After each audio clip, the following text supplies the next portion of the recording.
Kadhafi a signé son arrêt de mort lorsqu'il a décidé de créer une monnaie commune à l'Union africaine. Car je vous rappelle que la Libye fait partie de l'Union africaine. Que le siège de cette banque, de la banque qui devait émettre cette monnaie, avait déjà été fixé au Cameroun.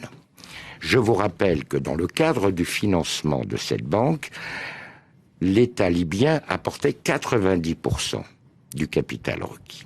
Ce qui permettait ainsi à l'Union africaine de sortir des griffes, ou des pays membres de l'Union africaine, de sortir des griffes des bailleurs de fonds internationaux dont l'aide repose sur le dollar.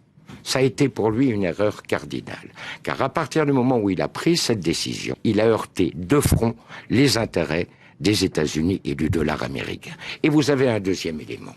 Du temps du régime, les compagnies pétrolières étaient strictement encadrées. Elles avaient des zones qui étaient exploitées, certes, mais elles avaient un quota de production qu'elles ne pouvaient pas dépasser. Il y avait des conditions financières extrêmement sévères. Prenez l'exemple de Total. Total devait reverser à l'État libyen plus de 85% du résultat de l'exploitation des zones pétrolières.